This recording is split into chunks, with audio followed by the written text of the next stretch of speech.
Bueno, damos la bienvenida a quienes nos escuchan a una nueva inmersión profunda. En nuestro análisis de hoy tenemos una misión sumamente intrigante y, a ver, para ser sinceras, un poco subversiva. Totalmente subversiva, diría yo. Exacto. Vamos a explorar una pila de notas, extractos e investigaciones agrupadas bajo un título que engancha desde el primer segundo. Se llama El gato y la lavadora, y el objetivo fundamental de esta sesión es desentrañar esa diferencia profunda y a menudo ignorada que existe entre lo orgánico y lo mecánico. Que no es poca cosa. Claro, y a través de esa lente vamos a descubrir por qué el estrés, la volatilidad y el caos absoluto podrían ser sorprendentemente el secreto para mantenerse con vida. Es el típico material que te hace replantearte por completo cada decisión que tomas a diario. Vale, vamos a desgranar esto. Uy, perdón, quiero decir vamos a desgranar esto, porque empezar comparando a un felino con un electrodoméstico de línea blanca no es precisamente el enfoque más habitual, para hablar de biología o filosofía. Desde luego que es un punto de partida inusual.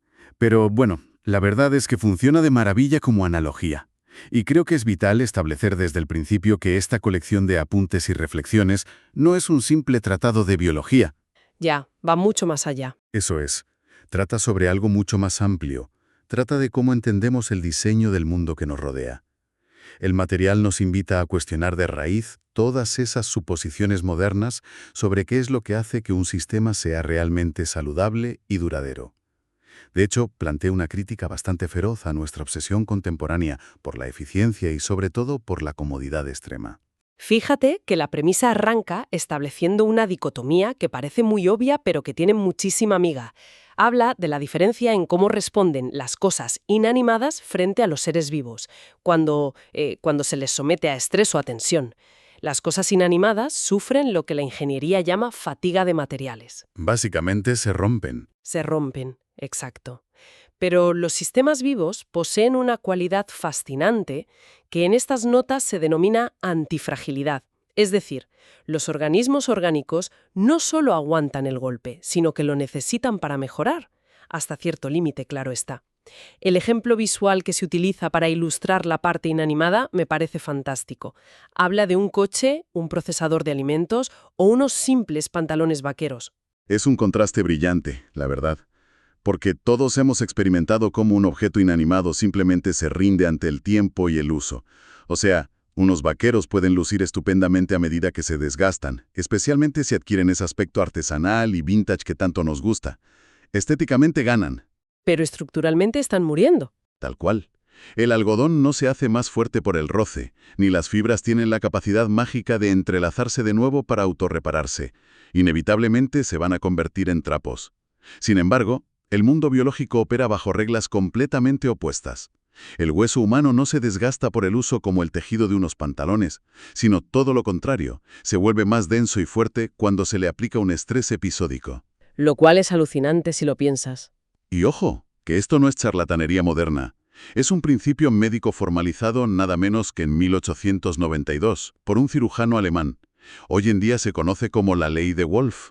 Yo siempre había dado por sentado que las cosas simplemente se estropean con el uso, y resulta que nuestra propia estructura interna exige ser golpeada, metafóricamente hablando, claro, para no desmoronarse. Aunque, revisando la documentación encontré un detalle que parece romper un poco esta regla tan estricta entre lo vivo y lo inanimado. Te pregunto, ¿hay alguna excepción real en el mundo de los materiales? Pues la hay, y es un apunte interesantísimo del texto. Se menciona un experimento realizado en el año 2011 por un estudiante de posgrado llamado Brent Carey. Este investigador trabajaba con nanotubos de carbono. Que es un material completamente sintético, ¿verdad? Exacto, creado en un laboratorio. Lo sorprendente fue que descubrió que al disponer estos nanotubos de una forma muy específica, el material exhibía una respuesta de autofortalecimiento al someterse a tensión repetida. Es un hito porque cruza esa frontera tradicional e imita de forma artificial el comportamiento de adaptación biológica. Pero bueno, volviendo a lo orgánico, lo fascinante aquí es cómo este concepto general nos obliga a redefinir el propio envejecimiento. Y eso choca frontalmente con la mentalidad que tenemos hoy en día. Solemos meter todos los achaques de la edad en el mismo saco, pero el análisis separa el envejecimiento en dos categorías muy distintas, ¿no? Correcto. Hace una distinción que es crucial. Por un lado, tenemos la senescencia. Este es el proceso natural, inevitable y biológicamente programado de desgaste celular. Forma parte de la lógica de la vida y no tiene sentido luchar ciegamente contra ella. Hasta ahí todos de acuerdo. Claro, pero por otro lado está el concepto de inadaptación. Y aquí es donde reside el problema moderno. La inadaptación se define como un desajuste abismal entre el diseño evolutivo del ser humano y la falta absoluta de aleatoriedad del entorno contemporáneo. Espera, a ver si lo entiendo. Entonces, gran parte de lo que llamamos hacerse mayor es en realidad una especie de atrofia por exceso de mimos. Esa es exactamente la tesis.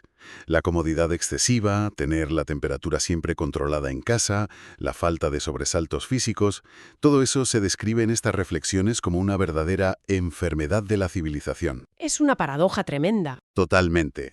La medicina y la tecnología buscan alargar la vida, pero el resultado práctico es que pasamos más décadas en un estado de fragilidad médica.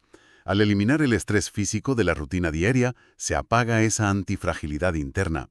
El argumento sugiere que, en un entorno puramente natural, los seres humanos llegarían a su final sin pasar por este larguísimo y doloroso declive que asociamos al envejecimiento moderno. Y aquí es donde se pone realmente interesante, porque esta idea no se queda atrapada en el cuerpo humano, da un salto monumental hacia los sistemas macro, pasa de la biología a la ecología, a la sociedad, a los mercados económicos e incluso a la cultura.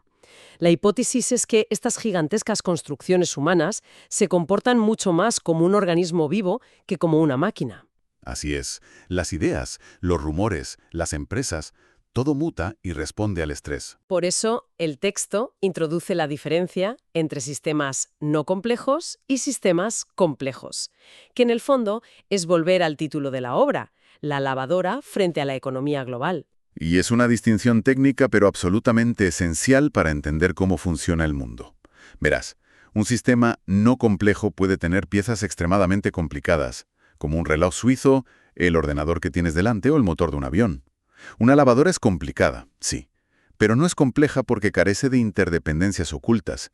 Pulsar el botón de encendido genera una respuesta lineal y predecible. Las notas hasta bromean con eso, ilustrando que un interruptor de luz tiene una relación causa-efecto tan obvia que funcionará igual de bien incluso en un país con una burocracia caótica como Rusia. Justo, pero un sistema complejo es otra bestia completamente distinta. Ahí, las interdependencias son severas, son profundas y muy a menudo invisibles. Para ilustrar esas interdependencias invisibles, hay un relato histórico espectacular en la documentación que, sinceramente, parece sacado de una novela. Cuenta cómo los cananeos, seguidos por los fenicios, los romanos y finalmente los habitantes del monte Líbano, se propusieron exterminar sistemáticamente a los leones de la región montañosa. A simple vista parece una relación causa-efecto simple, de un sistema no complejo, es decir, eliminas al depredador, proteges a la población humana y a los rebaños. Un éxito rotundo sobre el papel. Claro, sobre el papel. Hasta que el ecosistema, que sí es un sistema complejo, responde. Resulta que la desaparición de los leones eliminó el control poblacional sobre las cabras locales. Se produjo una proliferación masiva y descontrolada de estos herbívoros, y las cabras, al alimentarse, tienen la particularidad de comerse los brotes e incluso las raíces de los árboles. ¡Madre mía! Así que el resultado final de matar leones no fue simplemente menos leones, sino una deforestación catastrófica e irreversible de las áreas montañosas del Líbano. Es el ejemplo perfecto de una consecuencia de segundo orden que nadie habría podido predecir. Y la misma lógica gobierna nuestra sociedad actual.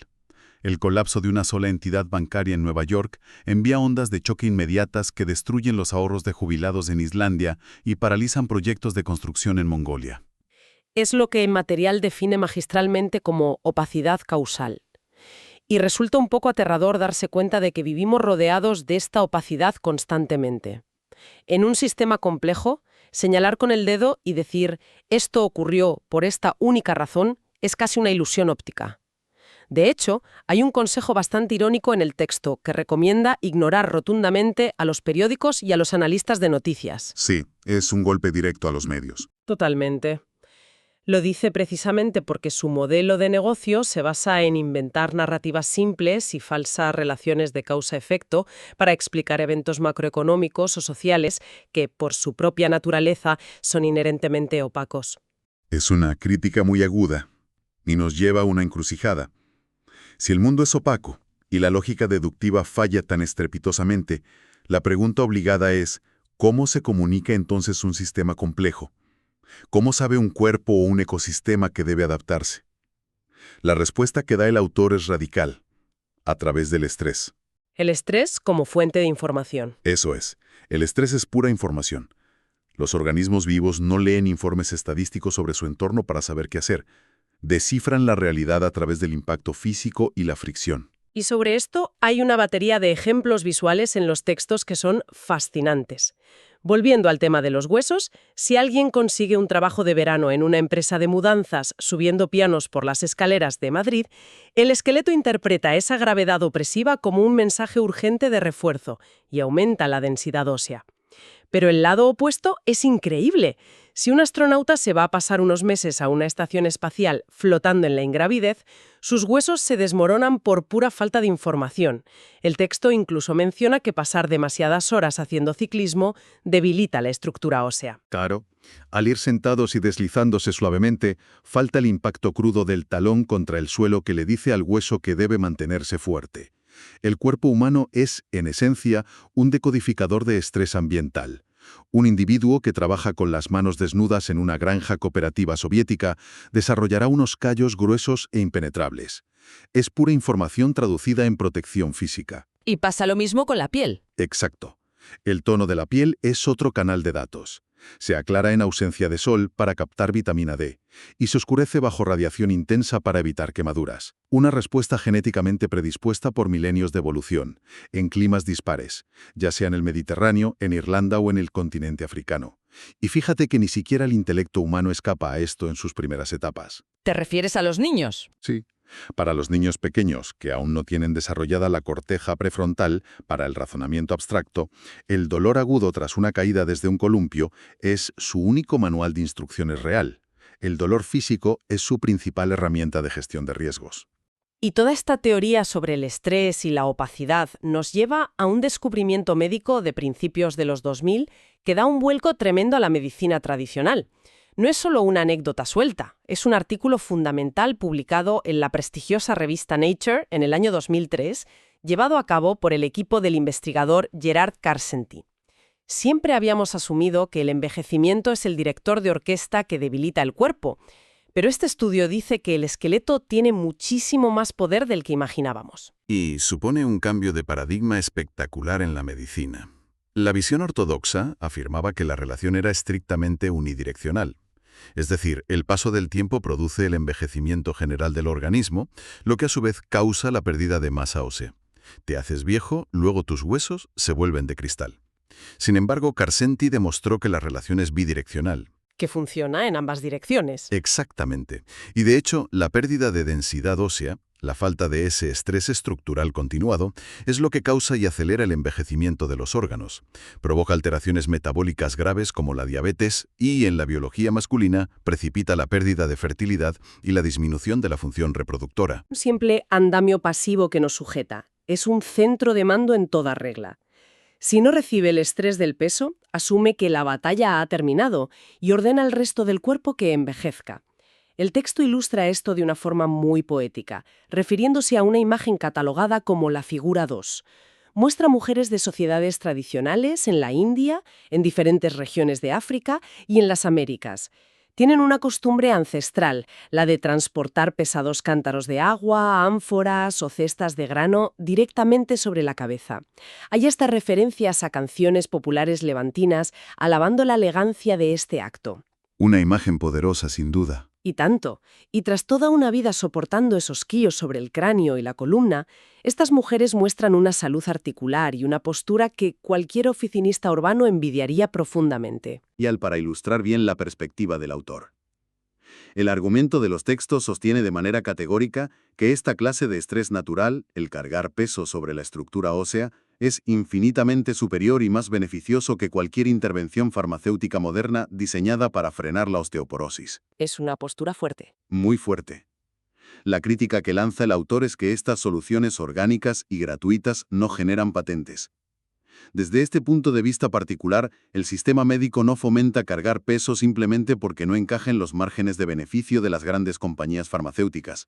Es importante dejar claro que esta es la visión crítica del autor sobre cómo se intenta medicalizar todo en lugar de aprovechar el diseño humano. Claro, es su perspectiva, pero plantea una duda evidente para cualquiera de nosotros.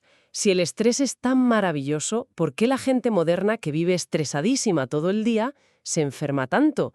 Y el material lo aclara perfectamente. Resulta que no todo el estrés es igual. Nuestra maquinaria antifrágil tiene condiciones muy estrictas para funcionar.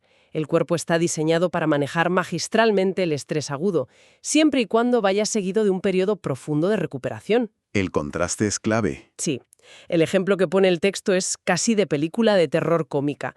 Propone imaginar la descarga de adrenalina brutal al descubrir una serpiente venenosa deslizándose por el teclado de tu ordenador, o peor aún, a un vampiro colándose por la ventana de tu habitación. La escena es fantástica. Imagina el pico de estrés absoluto, la pelea heroica por la pura supervivencia en tu propio salón.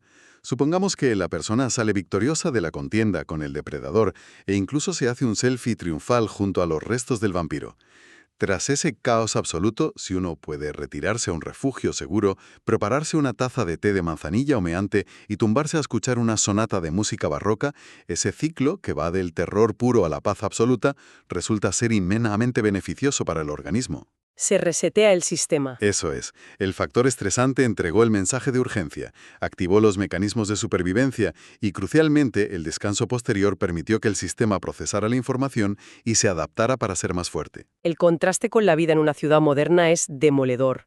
Hoy no lidiamos con víboras ni licántropos, lidiamos con un estrés crónico, de baja intensidad pero constante, sin fin a la vista. Es la letra de la hipoteca, el microgestor pesadísimo en la oficina, la bandeja de entrada del correo electrónico que nunca jamás se vacía, los atascos paralizados de todos los días, la declaración de impuestos. Aquí no hay picos heroicos ni test de manzanilla que valgan para compensar.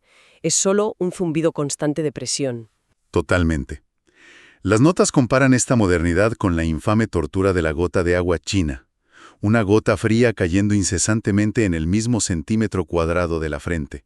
No te mata por el impacto, te destruye al negarte el tiempo de recuperación. Neurobiológicamente, el goteo crónico disuelve la salud. Es una imagen tremenda. Y si conectamos esto con el panorama general, el texto emplea una metáfora brillante de la mitología clásica, que es el combate entre Heracles y la hidra de Lerna. La hidra representaba la antifragilidad pura. Al cortarle una cabeza le crecían dos. ¿Cómo la derrotó Heracles? No usando más fuerza bruta, sino cauterizando con fuego los cuellos recién cercenados. Al quemar la herida, impedía que el tejido tuviera tiempo de regenerarse. El estrés crónico y sin pausas de la modernidad es en esencia nuestro fuego cauterizador. Bloquea nuestra capacidad natural de resurgir más fuertes. ¿Y todo esto para un mundo obsesionado con la estabilidad? Parece que hemos demonizado tanto el caos hasta el punto de buscar siempre un supuesto equilibrio. Los sociólogos, los economistas, los planificadores urbanos, todos parecen buscar ese balance perfecto, imaginando un péndulo completamente quieto en el centro, como si el ideal máximo de la civilización fuera la inmovilidad total. El material se apoya en el teórico de la complejidad de Stuart Kauffman para dinamitar esa fantasía del péndulo quieto. Kauffman explica que, mientras que para un pisapapeles sobre un escritorio el equilibrio inerte es su estado natural, para un organismo vivo o un sistema social, alcanzar el equilibrio perfecto significa la muerte termodinámica. Estar vivo significa operar lejos del equilibrio. Es una idea muy potente. Piensa en el vórtice turbulento que se forma cuando se vacía una bañera. Es caótico, gira violentamente, pero tiene una estructura innegable.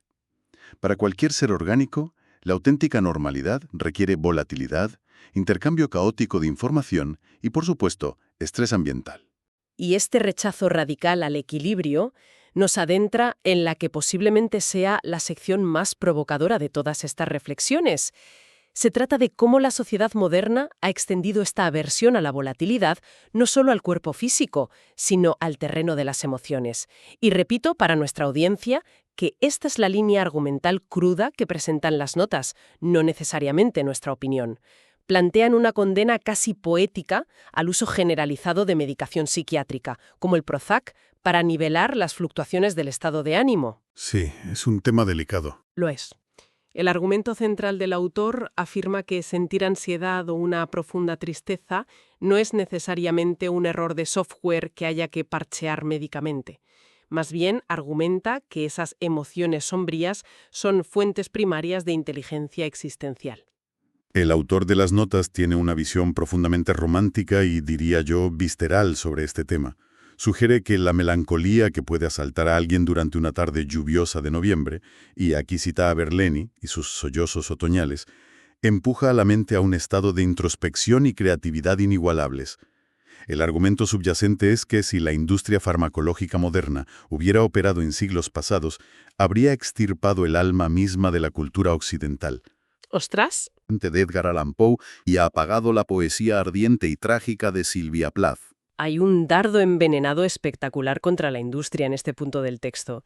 Llega a teorizar que si alguna multinacional farmacéutica descubriera la manera tecnológica de eliminar los cambios de estación, erradicando el invierno, para imponer un clima templado permanente y venderlo como un servicio de suscripción, lo harían sin dudarlo un segundo, sin importarles el daño catastrófico que esa falta de variación climática causaría en la psique humana. Es una acusación durísima. Sí.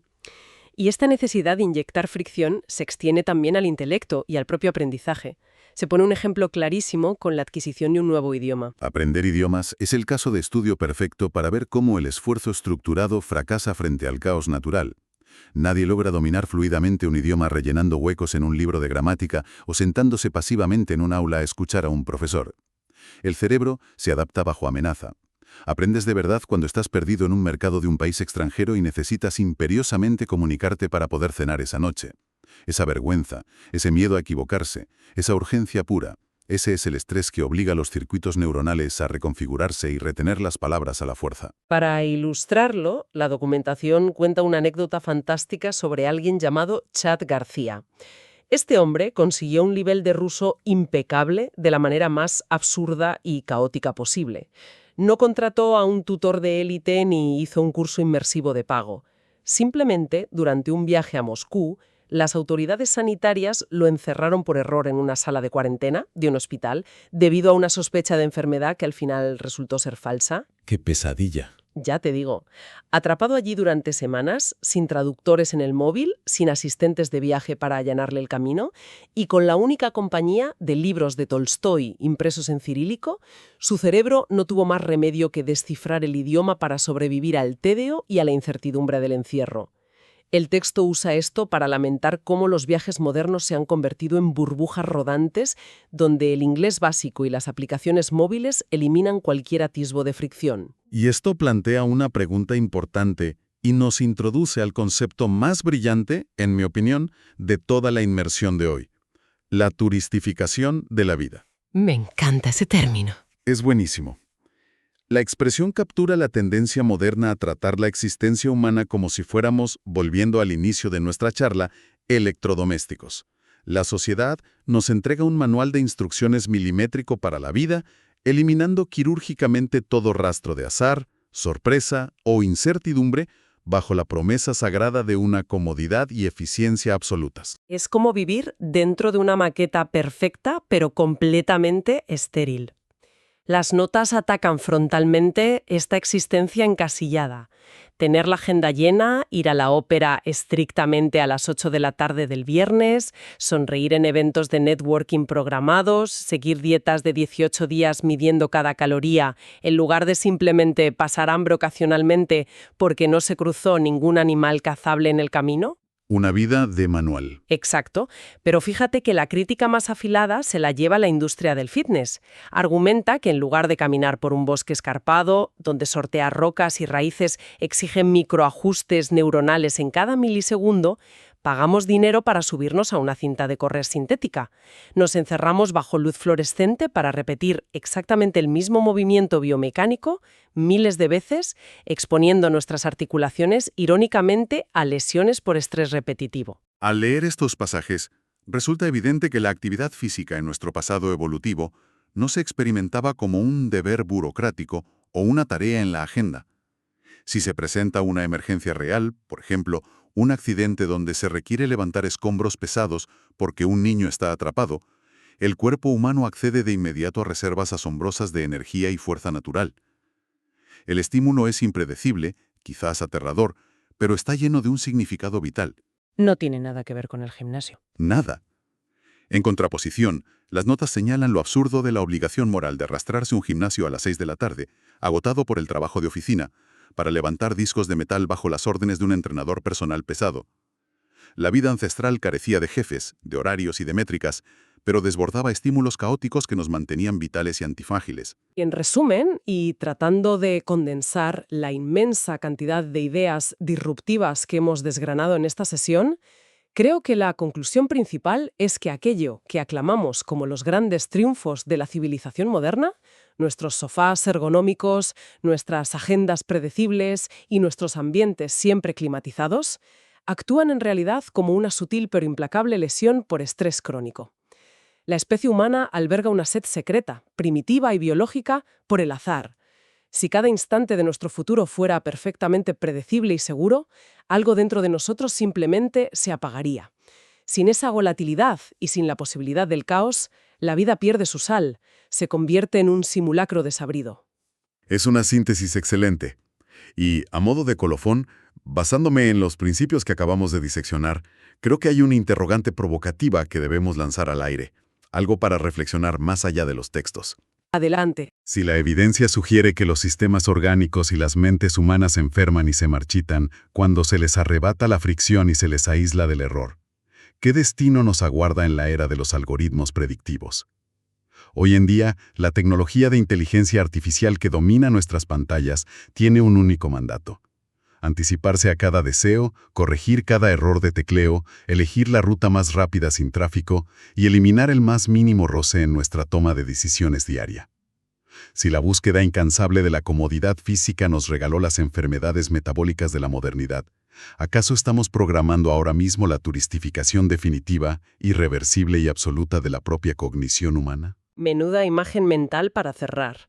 Es una perspectiva fascinante y, francamente, un poco escalofriante para dejar resonando en la cabeza.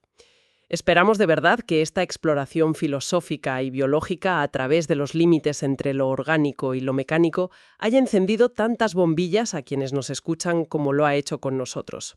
Ha sido un auténtico placer ejercer de guías a través de este laberinto de ideas. Animamos encarecidamente a toda nuestra audiencia a seguir cuestionando las supuestas bondades de la rutina perfecta y tal vez a dejar la puerta un poquito entreabierta a un poco de caos saludable en sus vidas. Un saludo afectuoso y hasta la próxima inmersión profunda.